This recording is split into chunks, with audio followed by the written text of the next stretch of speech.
అంటే ముఖ్యమైన ధర్మం ఈ మానవ జీవితం చాలా విలువైన జీవితం ఇది. బహునాం జన్మనాం అంతే జ్ఞానవాన్ మాం ప్రపద్యతే.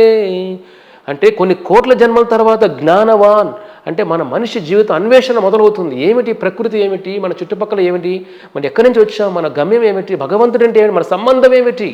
ఈరోజు తల్లి తండ్రి బిడ్డ భార్య భర్త బంధాలు ఉన్నాయి. ముందు జన్మల్లో ఉన్న బంధాలు ఏమిటి? కొన్ని కోట్ల జన్మాల కోట్ల బంధాలు తీసుకున్నామే.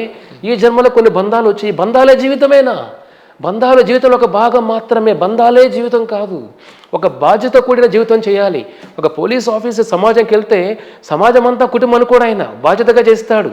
ఒక డాక్టర్ ఎలాగైతే పేషెంట్ని బాధ్యతగా చూస్తాడు, కానీ వాడి పేషెంటే నా కుటుంబం అనుకోడు. ఒక బాధ్యత చేయాలి ఏదన్నా కూడా. అదేవిధంగా భార్య అయినా భర్త అయినా తల్లి అయినా తండ్రి అయినా ఉద్యోగమైనా ఏదైనా ఒక బాధ్యతతో చేయాలి తప్ప అదే జీవితం కాదు. కాబట్టి ఏ వర్ణంలో ఉన్నా ఏ ఆశ్రమంలో ఉన్నా వైకుంఠం చేరుకోవడం ఆటంకమే కాదు. మన శాస్త్రాలు యమధర్మరాజు గృహస్థుడే, ఇంద్రుడు గృహస్థుడే, సూర్యుడు గృహస్థుడే, చంద్రుడు గృహస్థుడే, సమష్టి దేవతలందరూ వినాయక స్వామి గృహస్థుడే కదా, ముక్కోటి దేవతలు గృహస్థులే. కాబట్టి భగవంతుని చేరుకోవడానికి కుటుంబం ఆటంకం కాదు, మన మనసు ఆటంకం. మనసు ఆటంకం ఉన్నవాడు బ్రహ్మచారి అయినా భగవంతుని చేరుకోలేడు. దేవాలయంలో ఉండిన మనసంతా స్త్రీ కోసం పరిగెత్తూ ఉంటుంది, సుఖాల కోసం పరిగెత్తూ ఉంటుంది. అటువంటి బ్రహ్మచర్యం ఎందుకు చెప్పండి? కాబట్టి బ్రహ్మచర్యం అంటే కృష్ణుడు కూడా గృహస్థుడే. ఆయన భీష్ముడు చెప్తాడు, కృష్ణుడు బ్రహ్మచారి అంటాడు భీష్మదేవుడు. అంటే మనం శరీరాన్ని మంచి పిల్లల కోసం, సమాజ హితం కోసం దాంపత్య జీవితం అంతే తప్ప సుఖం కోసం కాదు. అప్పుడు అటువంటి గృహస్థులు కూడా బ్రహ్మచారులే అని శాస్త్రం చెబుతుంది. కాబట్టి ఆశ్రమం అనేది ఒక ట్రైన్లో కంపార్ట్మెంట్స్ లాగా. గమ్యం ఒకటే కదా. మనం ఏమైనా ఫస్ట్ క్లాస్ కంపార్ట్మెంట్ వేరే డెస్టినేషన్ వేరే గమ్యం మారిపోతామా? లేదు కదా. కాబట్టి భక్తి అనేది ఒక ఇంజిన్ లాగా. నాలుగు కంపార్ట్మెంట్స్, బ్రహ్మచర్య కంపార్ట్మెంట్, గృహస్థ కంపార్ట్మెంట్, వానప్రస్థ, సన్యాసం లాగా. కాబట్టి ఏ కంపార్ట్మెంట్లో ఉన్నా మన ఆలోచనలు భగవంతుని వైపు పరిగెత్తాలి. తండ్రి అనేవాడు పిల్లలకు ఆ జ్ఞానం ఇవ్వాలి, సంస్కారం ఇవ్వాలి. తల్లి పిల్లలకు కూడా ఈ మహాభారతం కుంతీదేవి తండ్రి లేకపోయినా ఒక ఆవిడ విధవరాలైనా కూడా పిల్లల్ని ఒక ఆధ్యాత్మిక జీవితంలో సాధువుల గుణాలతో సాధువుల మధ్య పెంచింది కుంతీదేవి. ఇటుపక్క దుర్యోధనుడికి తల్లి తండ్రి అన్ని బంధాలు ఉన్నాయి, కానీ వాడు కామ క్రోధ లోభాలతో భయంకరమైన రాక్షస గుణాలతో బతికేశాడు. కాబట్టి మన బంధాలు ముఖ్యం కాదు. తండ్రి ఉండి ఆ జ్ఞానం లేనప్పుడు తండ్రి ఉంటే ఉపయోగం ఏమిటి చెప్పండి? తల్లి ఉండి అనాథలాగే కదా. జ్ఞానం లేనప్పుడు, భక్తి లేనప్పుడు అనాథ జీవితం అది మనకది. అన్ని బంధాలు ఉన్నవాడు అనాథే. నాథ అంటే ఎవరు మనకు? నాథ అంటే స్వామి. నాథ అంటే స్వామి, ఆ శ్రీహరి, లక్ష్మీపతి, వైకుంఠపతి. ఆయన మన జీవితంలో లేనప్పుడు మనం అనాథలే. కాబట్టి ఆయనతో మనం ఉన్నప్పుడు ఏ బంధాలు లేకపోయినా సమష్టి సృష్టి మనతో ఉన్నట్టే. కాబట్టి మనకు ఏది ఆటంకం కాదు భక్తిలో ముందుకు వెళ్ళడానికి, వైకుంఠం వెళ్ళడానికి. ధ్రువ మహారాజు చిన్న పిల్లవాడు. ధ్రువ మహారాజు ఎవరు? బ్రహ్మదేవుడి యొక్క మనవడు ధ్రువ మహారాజు. 5 సంవత్సరాల పిల్లవాడు వాళ్ళ తల్లి తండ్రిలో ఉన్నప్పుడు సవతి తల్లి అతను అవమానిస్తుంది. ఏమిటయ్యా నువ్వెందుకు మీ నాన్న ఒళ్ళో కూర్చుంటావు, నీకు అర్హత లేదు, నా గర్భంలో పుట్టలేదు అంటుంది. చిన్న పిల్లవాడు, అయ్యో క్షత్రియుడు, అతను రాజు కుటుంబంలో పుట్టాడు, కోపం వచ్చేస్తుంది, బాధ వచ్చేస్తుంది, ఏడుస్తాడు. ఏమిటి నా నాన్న ఒళ్ళోనే కూర్చోలేనా? చిన్నపిల్ల అమాయకత్వం. ఏడుస్తూ అమ్మ దగ్గరికి వెళ్తాడు, అమ్మ ఏమిటి నా జీవితం ఇలా అయిపోయింది, మా నాన్న వల్ల నేను కూర్చోలేనమ్మా. అంటే ఏమి చేస్తామయ్యా, మీ నాన్నకి ఇంకో మీకు చిన్న పిన్నమ్మ అంటే చాలా ఇష్టం, కానీ నా మీద పెద్ద ఆవిడకి ఆయన ఇంట్రెస్ట్ లేదు. కాబట్టి నువ్వు నిజమైన నీకు సంపద రావాలంటే ఆ విష్ణువే నీకు ఇది ఇవ్వాలయ్యా. కాబట్టి ఆ విష్ణువు దగ్గరికి వెళ్ళు అని అంటుంది ఆవిడ. నీకు బాధలు తీర్చేది వ్యక్తి విష్ణువే, నేను తీర్చలేని ధ్రువ అంటుంది. అప్పుడు ఆయన బృందావనంకు వెళ్ళి 5 సంవత్సరాల పిల్లవాడు విష్ణువుని చూడాలి అని వెళ్తే మధ్య నారదముని కనపడతాడు. అయ్యా ధ్రువ, నువ్వు చిన్న పిల్లవాడవయ్యా, నీకెందుకయ్యా ఈ భక్తి, నీకెందుకు తపస్సులన్నీ కూడా? ఇప్పుడు బొమ్మలతో ఆడుకోవాల్సిన వయసు నీది. ఇంటికి వెళ్ళి ఏదో మీ సవిత్ర లేదో చెప్పిందని దాన్ని కోపరుచుకుంటావా? వెళ్ళి మంచిగా రాజవంశంలో పుట్టావు, అనుభవించు దాన్ని అంతా కూడా. అంటే ఆ చిన్న పిల్లవాడు అంటాడు, ఓ నారద, నీకు నువ్వంటే నాకు చాలా గౌరవం అయ్యా. నాకు ఈ జ్ఞానం ఇవ్వలేనప్పుడు, నువ్వు విష్ణుని ఎలా చేరుకోవాలో జ్ఞానం నాకు ఇవ్వలేనప్పుడు నాకు దారిలో అడ్డం రావద్దయ్యా. నేను చనిపోయినా పర్లేదు, విష్ణుని చూడాలి నేను. అది దృఢ నిశ్చయ, అది డిటర్మినేషన్. అంటే ఒక దృఢ సంకల్పం అంటే అది. అంటే మనం ఎంతోమందికి వాదించినా, కష్టం అని చెప్పినా, దాన్ని ఆటంకం అని చెప్పినా మనసులో ఉన్న దాన్ని ముందు బయటపడాలి. మన ఆటంకాలు బయట ఉండవు, ఆటంకాలు మన లోపల మనసులో ఉంటాయి. ఆటంకాలన్నీ ఆ చిన్న పిల్లవాడు పక్కన నుండి అప్పుడు నారదముని అతని సంకల్పాన్ని చూసి, నీకు నీ సహాయం చేస్తానయ్యా, ఓం నమో భగవతే వాసుదేవాయ, ఈ ద్వాదశాక్షర మంత్రం ధ్రువ, ఈ మంత్రం జపించు, ఆ శ్రీహరే నీకు దాసోహం అయిపోతాడయ్యా అంటాడు. అప్పుడు ఆ ధ్రువ ఆ మంత్ర ఉపదేశం తీసుకొని నారదముని గురువు అయిపోతాడు ధ్రువ మహారాజుకి. 6 నెలలు తపస్సు చేస్తూ, 1 నెల ఆహారం లేకుండా, 1 నెల పండ్లు తింటూ, 1 నెల ఆకులు తీసుకుంటూ, 1 నెల ఓన్లీ నీరు తీసుకుంటూ, 1 నెల గాలి కూడా పీల్చుకుంటూ, 1 నెల గాలి కూడా ఆపేస్తాడు. ఈ విశ్వంలో గాలి లేకుండా పోతుంది. దేవతలందరూ భయపడిపోయి విష్ణువు దగ్గర, స్వామి నువ్వే కాపాడాలి అని అంటారు. అప్పుడు విష్ణువు, మీరందరూ వెళ్ళండి నేను కాపాడతాను. అప్పుడు ధ్రువ మహారాజుల పరమాత్ముడే విష్ణువే బయట వస్తాడు.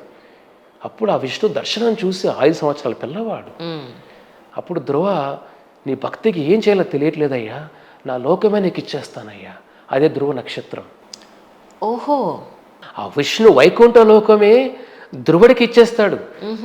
ఇచ్చేసి ఆ లోకమే నీ పేరు వచ్చేస్తుంది దివా. అదే స్వామి క్షీర సముద్రంలో పడుకొని ఉంటాడు కదా, అలాగా పాల సముద్రంలో అది ఉన్నది ఏమిటి, ధ్రువ ఆ పేరు శ్వేత దీపం అంటాం దాన్ని మనం. ఆ శ్వేత దీపం ఉన్నదే ధ్రువ నక్షత్రం. ఆ లోకమే పేరే ధ్రువలోకం అయిపోయింది. అంటే ఆ వైకుంఠ లోకమే ఆ ధ్రువ చిన్న పిల్లవాడు భక్తికి మెచ్చి స్వామి అర్పించేస్తాడు.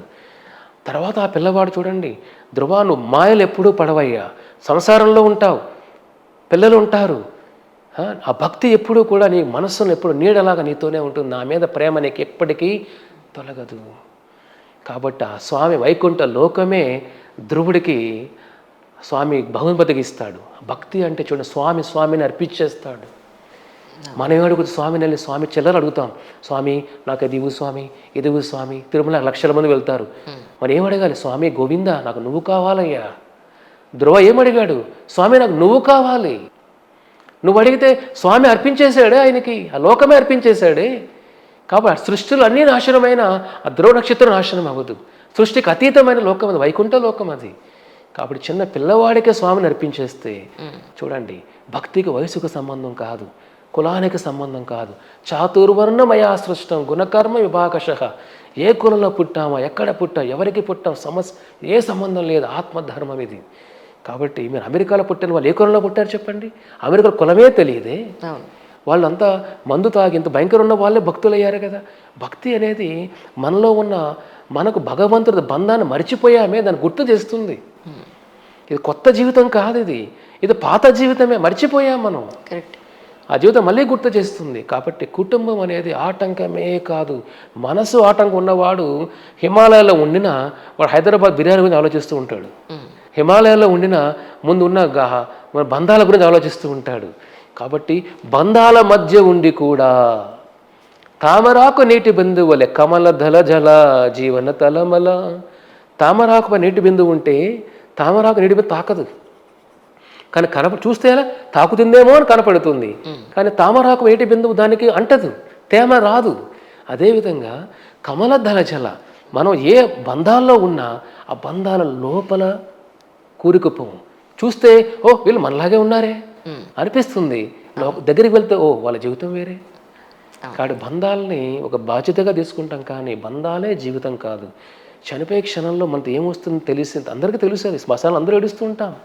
కానీ బతికేటప్పుడు భగవద్గీత నడుచుకోవాలి, ఆచరణలో పెట్టాలి. చనిపోయినప్పుడు పక్కన శ్లోకాలు పెట్టడం కాదు. చనిపోయినప్పుడు శవం వింటుందా, వినదే. చుట్టుపక్కల వాళ్ళు ఏడుస్తూ వాళ్ళకి ఏమైనా అర్థమవుతుందా, అర్థం కాదే. ఇది జీవన విధానం ఇది. కాబట్టి ఏది మనకు ఆటంకం కాదు. భక్తులు మన మనసే ఆటంకం. మనసును జయించిన వాడే నిజమైన యోగి. స్వామి చెప్తాడు, యోగినామపి సర్వేషాం మద్గతే అంతరాత్మనా. అర్జున, నిజమైన యోగి అంటే ఎవరయ్యా? ఎవరి హృదయంలో అయితే నన్నే స్మరిస్తూ ఉంటారో అర్జున, ఎవరు నన్ను హృదయాన్ని బంధించేస్తారు భక్తితో, వాళ్ళు నిజమైన యోగి అర్జున. వాళ్ళ హృదయంలో నేను ఉంటాను, నా హృదయంలో వాళ్ళు ఉంటారు అర్జున. వాళ్ళు నిజమైన యోగి అర్జున అంట. యోగి అంటే మనం ఎక్కడో వెళ్ళాల్సిన అవసరం లేదు. సిటీలో ఉంటూ అడవులు గల సంవత్సరం ధ్రువ మహారాజు లాగా మనం మనసు మార్చుకున్నప్పుడు ఇల్లే వైకుంఠం అయిపోతుంది. ఎగ్జాక్ట్లీ మనం చూసిన ఊరే వైకుంఠం అయిపోతుంది. మన బంధాలే వైకుంఠ బంధాలు అయిపోతాయి. ఆ మార్పు అనేది బయట రాదు, మార్పు మనలో రావాలి, మార్పు మనలో మొదలవ్వాలి. ఆ మొదలైనప్పుడు బయట ప్రపంచం ఎలా ఉన్నా దాన్ని ఆకర్షితులు అవ్వలేము. అవును. కానీ సార్ కొన్ని చోట్ల కృష్ణుడు అస్కలిత బ్రహ్మచారిని ఒక చోట రాశారు, కొన్ని చోట్ల రాధాకృష్ణులకి వటపత్ర సాయి జన్మించాడు అని ఒక చోట రాస్తారు. అంటే మరి కృష్ణుడు ఇప్పుడు గృహస్థు అనుకోవాలా, అస్కలిత బ్రహ్మచారి అనుకోవాలా? ఆయన లీలలు, కృష్ణుడు గృహస్థ, బ్రహ్మచారి. మీకు చెప్పండి, ఎందుకంటే కృష్ణుడు జననం కూడా, స్వామి జననం కూడా మనలాగా తల్లిదండ్రులతో సంభోగం వల్ల తల్లి యోని ద్వారా కృష్ణుడు జన్మించలేదు. దేవకి యోని ద్వారా కృష్ణుడు రాలేదు. వసుదేవ యొక్క హృదయంలో కృష్ణుడు తపస్సు చేశారు. దేవకి వసుదేవులు కొన్ని సంవత్సరాలు ముందు జన్మలో తపస్సు చేశారు కృష్ణుడు ఆయన కొడుగ్గా రావాలి అని. కాబట్టి కృష్ణుడు జననమే జన్మకర్మచ మే దివ్యం